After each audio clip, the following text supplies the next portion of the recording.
Hello Kathden fans! Ito na nga ha, nag-change mga kasambreros ng kanyang profile picture si Sir Alden sa kanyang Twitter at saka sa kanyang Facebook accounts. So, pero yung caption niya dito, the only way is God's way mga kasambreros. And then yung sa kanyang profile picture ay yung kanyang nagbabike na siya, no? Na nakakulay itim mga kasambreros. So, sa Twitter, may 5.9 million followers si Alden. Tapos Facebook naman ay 4.4 million followers mga kasambreros. So nag-update parang tayo lang din minsan nag-update ng ating mga profile pictures mga kasambreros. And then ito, nag-throwback si Sir Alden, no, ng post sa kanyang Instagram account. Actually parang kahapon pa to. Parang parang si Coco Martin siya dito mga kasambreros. Medyo mataba-taba pa yung mukha niya dito talaga. I was looking through old campaigns and remembered how iconic this one was. So get chiseled. Sabi dito kay Bello ito mga kasambreros, no, nakakulay green pa siya. So Victoria Bello and Bello Beauty, no, snatched kung snatched. Go Alden Richards, no, parang ganun mga. Kasi dito parang ano siya, naging part ng O Therapy si Sir Alden na parang campaign dati ni Vicky Bello mga kasambreros. So ang cute na para talaga siyang si Coco Martin mga kasambreros. And then ito, nag-share din siya ng mga Instagram stories pa. Si Ma'am Catherine muna. Si Ma'am Catherine ay nag-share na mga pictures, no, candid photos niya mga kasambreros sa kanyang endorsement na TCL, no, na isang sikat na electronic company mga kasambreros. So dito ay aircon yung kanyang pinopromote or in-endorse mga kasambreros. Nakakulay red siya. Tapos nakakulay white na parang jacket or parang pantalon or pang ibaba mga kasambreros kasi nga malamig. And then ito, next item natin, si Sir Alden, nag-share pa siya ng mga Instagram stories dun sa may Assembly PH nila mga stores or Assembly Philippines, na kasama nila, no, sina Ben Chan. So si Ben Chan at saka si Mihara, no, na kung saan ay nagkasama nga sila ni Kyle kahapon mga kasambreros, ay nag-share pa siya, no, ng kumaga pa ng mga pictures na kuha niya mismo doon sa event mga kasambreros. So si Ben Chan sa bench, tapos si Mihara Yasuhiro na Japanese designer mga kasambreros nga ay tandem para sila, parang nag-collab sila mga kasambreros. Kung kaya parang familiar yung sabi ko parang sa bench fashion show. So hindi pala mga kasambreros. So ito na nag-share si Pops Alden nung time na pumirma si nag-sign mga kasambreros si Mihara Yasuhiro sa kanya, no, talagang nag-fanboy din siya mga kasambreros kaya Mihara. Tapos picture nila ni Sir Ben Chan mga kasambreros. And then ito, no, bike is life of course kay Sir Alden. Tapos nag-share din siya ng actually yung GMA Sparkle Artist Center, nag-share din sila, no, at saka may mga private na mga professional photographers kumukuha din ng kanyang pictures mga kasambreros, no, habang siya po ay nagbibisikleta. Kumbaga pa mga taga-pitik, no, mga paparazzi mga kasambreros. And then may mga time na may mga fans na nagpapapicture sa kanya of course, no, habang nasa rest mode ang inyong box office king. And then ito, ang kulit ng ginawa ng fan dito mga kasambreros kasi yung sa TCL nga nila at saka yung sa may parang dito sa sa sasakyan ni Pops Alden para sila nakapikit mga kasambreros. So sobrang kulit lang nang ginawa ng parang kinumpile at pinagdikit nila mga kasambreros si box office king at saka si box office queen mga kasambreros. And then ito, sobrang nakakatuwa mga kasambreros yung iba pa nilang video ng kumapagbisita nila sa University of Makati, na kung saan nga ay talagang jam pack mga kasambreros. At saka syempre super excited ang mga taga University Makati. Sparkle Campus Cutie, no, parang ginawa nila dito para sila may contest, no, nagse-search sila ng Campus Cutie na kung saan ay baka gagawin nila artista, something like that mga kasambreros. Tapos marami sila, no? Yung iba dito ay sila Camille Prats, no? Sino pa ba dito? Sina Jay Ortega, Ashley Ortega, dito ba? Sila Prince Clemente, and so on. Yung iba hindi ko kilala mga kasombreros. Pero no, talagang dinumog sila mga kasombreros doon sa kanilang tour or kanilang pagbisita. And then ito, last item natin ito, uploaded by Team Yap, Sir Team Yap. Bench in this fanboy, Alden Richards, and then Kyle Echari. Kung saan niya nagkasama sina Kyle Echari. Tangkad ng tangkad ni Sir Alden, pero nung tumabi na siya kina Kyle Echari at saka dun sa kasama ni Mihara na isang Japanese na sobrang tangkad ay nagbuka na lang kumbaga pa parang mas mababa, no? Si Sir Alden, pero ang tangkad 5'11", tapos si Kyle siguro mga 6-footer sila ang batang ito, or 6'1", kung kaya medyo bumaba ng konti si Sir Alden yung tumabi na siya sa kanya.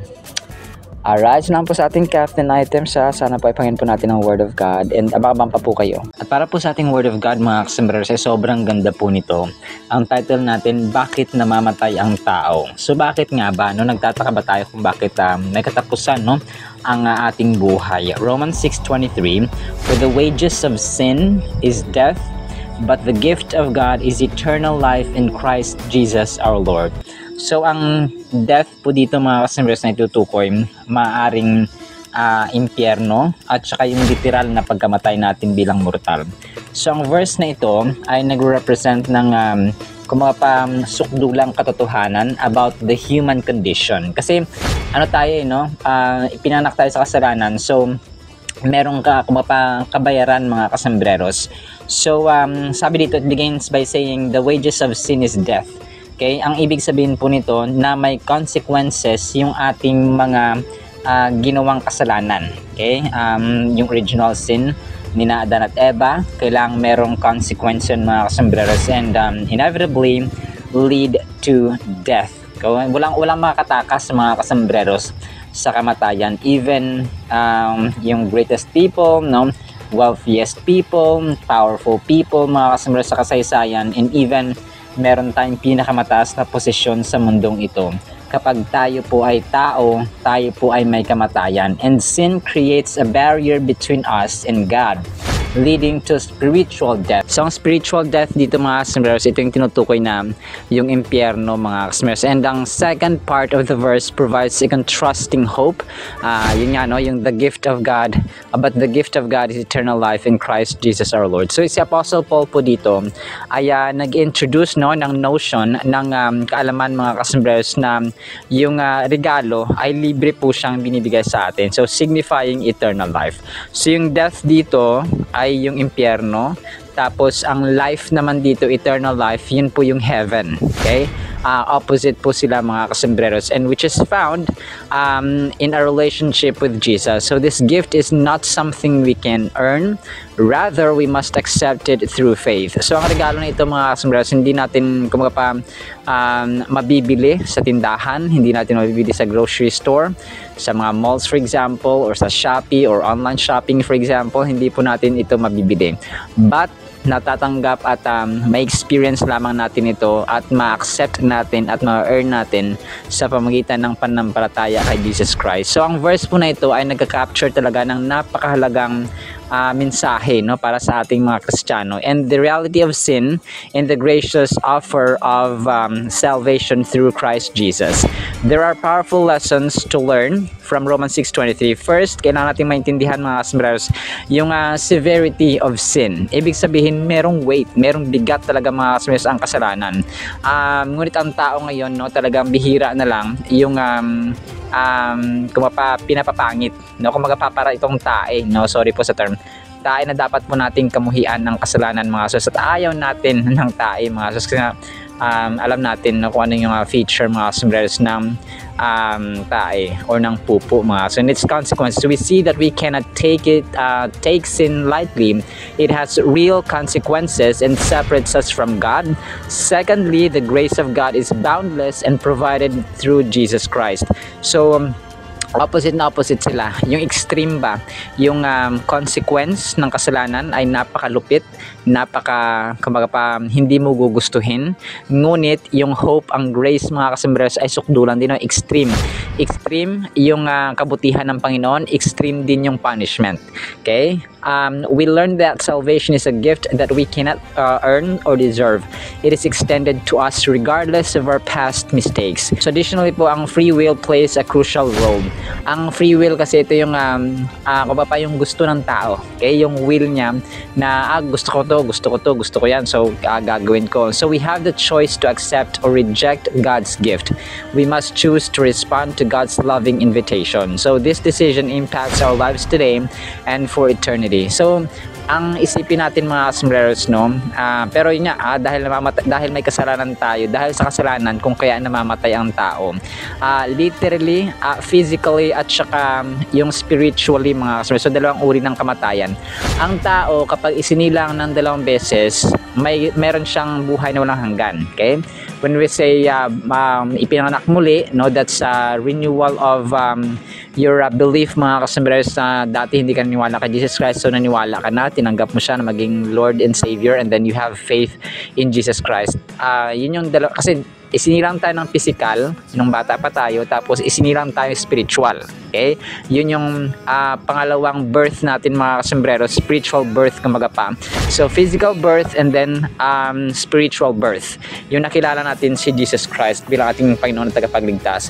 Yung kapag hindi natin tinanggap o hindi tayo kumbaga pa ipinanak muli sa spiritual birth, magkakaroon tayo ng second death. Okay? Kasi ang tao merong physical death at saka spiritual death. Okay, na-gets po natin.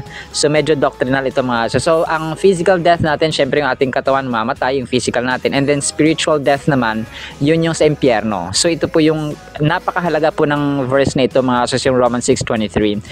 Ginagamit din namin ito sa evangelism dati sa Maynila. So it's very important na yung isipin natin, may consequence lahat ng ginagawa natin. Kapag mabuti, merong impact, may good impact of course. Tapos pag masama naman yung ginagawa natin, especially when we don't have faith in Jesus Christ, when wala tayong time, no, busy tayo parati, wala tayong panahon sa Kanya. So kumbaga pa, kapag namatay na tayo, hindi natin pwedeng sabihin na, Lord, babalik muna ako sa lupa kasi gusto ko magbago, no? Paglilingkuran kita. Well, that's too late mga kasombrero. So encourage you to explore more relevant topics to deepen your faith journey. So kumbaga pa, napakahalaga po ng Romans 6:23 mga kasombrero kasi meron siyang punishment and then hope, no? May kasi di ba yung una, the wages of sin is death, yun yung negative side niya, pero may pag-asa na ibinigay sa atin ng Diyos habang tayo po ay nabubuhay sa mundong ito, and that is through His Son Jesus Christ. Believe in His name, accept Him as Lord and Savior sa ating buhay, and then magkaroon tayo ng pananampalataya and walk on it daily. So hindi lamang siya kada Sunday but daily mga kasombrero. So open your Bible, no? Naku, napakarami, no? Malulunod tayo sa promesa ng Panginoon mga kasombrero sa Biblia. So tayo po, no, 3 topics pa nire-ready natin araw-araw dito sa ating vlog.